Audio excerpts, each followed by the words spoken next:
164 assembly స్థానాలు 21 మంది parliament సభ్యుల నుంచి మమ్మల్ని వారి విలువైన ఓటుతో వేసి గెలిచిన ప్రతి ఒక్కరికి ఆడపడుచులకి, అక్క చెల్లెలకి, పెద్దలకి, పిన్నలకి, యువతులకి, యువకులకి పేరు పేరున నా హృదయపూర్వక నమస్కారాలు.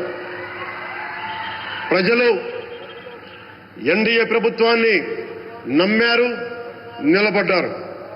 అలా నిలబడినందుకే ఈ రోజున మన గౌరవ ప్రధానమంత్రి గారి సారథ్యంలో ఈ ప్రారంభోత్సవాలు కానీ, శంకుస్థాపనలు కానీ, అది దక్షిణ కోస్తా రైల్వే జోన్ కావచ్చు, కృష్ణపట్నం ఇండస్ట్రియల్ పార్క్ కానీ, గ్రీన్ హైడ్రోజన్ హబ్ కానీ, అనకాపల్లి బల్క్ డ్రగ్ పార్క్ కావచ్చు, 6 కొత్త రైల్వే ప్రాజెక్టులు కావచ్చు, వీటన్నిటిని వచ్చే పెట్టుబడి దాదాపు 2,10,000 కోట్ల రూపాయల పెట్టుబడులు, 7.5 లక్షల మందికి ఉపాధి అవకాశాలు.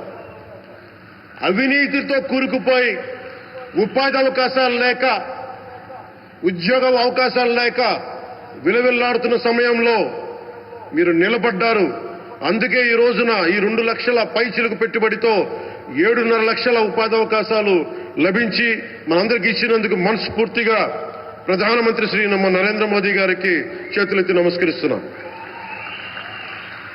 ఇవి కాకుండా కొత్త హైవేల నిర్మాణం, విస్తరణ, అలాగే అమరావతి రాజధానికి పెట్టుబడులు, పోలవరంకి నిధులు, 15th ఫైనాన్స్ కమిషన్ నిధులు కానీ, జల్ జీవన్ మిషన్ కోసం ప్రతి ఇంటికి నీరు, రక్షిత మంచినీరు రావాలి, ఆయన ఆకాంక్ష, ఆయన ఆశయం.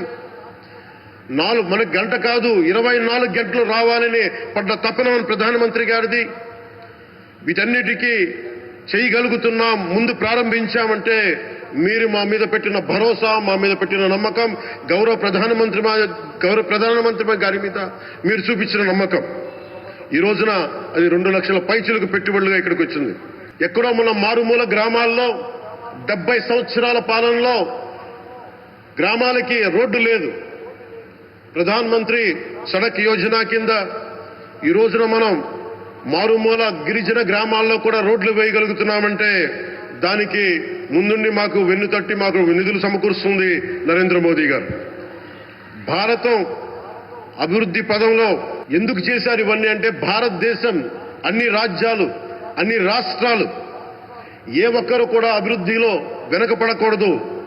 అది మనకి తెలంగాణ కావచ్చు, ఆంధ్రప్రదేశ్ కావచ్చు, ఆంధ్రప్రదేశ్లోని ఉత్తరాంధ్ర, రాయలసీమ, మనకి కోస్తాంధ్ర కావచ్చు, ఎక్కడా కూడా ఏ ప్రాంతం కూడా వెనుకపడకూడదు. అభివృద్ధిలో అందరికీ సమాన వాటా ఉండాలని చెప్పే ఈరోజు ఇన్ని పెట్టుబడులు. ఈ మోదీ గారి సంకల్పానికి, సహకారానికి, ఆయన గైడెన్స్కి మనస్ఫూర్తిగా నా కృతజ్ఞతలు. 5 ఏళ్ల అవినీతి, అరాచక పాలనలో ఆంధ్రప్రదేశ్ అంధకారంలో కూరుకుపోయినప్పుడు ఆ రోజున మన ముందుకొచ్చి మేము ఎన్డీఏ కూటమితో మనం నిలబెడదాం, ఆంధ్రప్రదేశ్ ప్రజల ఆకాంక్షలు నిలబెడదాం, అభివృద్ధి పదంలో నడిపిద్దామని చెప్పి ఆ రోజు ఆశాజ్యోతిలో నిలబడ్డారు.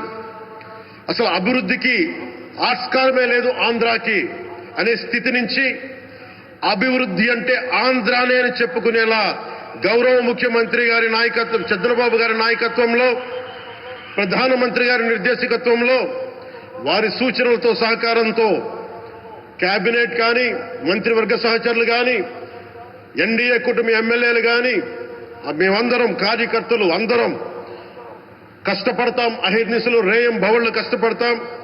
దేశ ప్రగతిలో భాగస్వామ్యులు అవుతాం.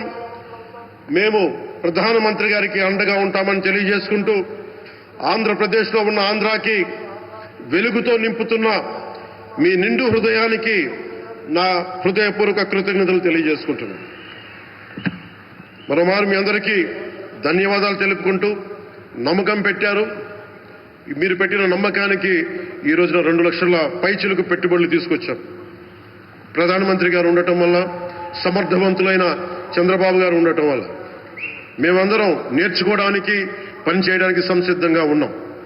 సో మీరందరూ ఇదే సహకారం ఇవ్వాలని మనస్ఫూర్తిగా కోరుకుంటూ, ఆ భగవంతుడు, ఆ లక్ష్మీ నరసింహుడు ఈ దేశాన్ని మరింత ప్రగతి పదంలో నడిపించేలా గౌరవ ప్రధానమంత్రి శ్రీ నరేంద్ర మోదీ గారికి దీర్ఘాయుష్ ఇవ్వాలి, ఆరోగ్యం ఇవ్వాలని మనస్ఫూర్తిగా కోరుకుంటూ ఆ లక్ష్మీ నరసింహుడిని వేడుకుంటూ సెలవు తీసుకున్నాను. జై భారత్, జై హింద్.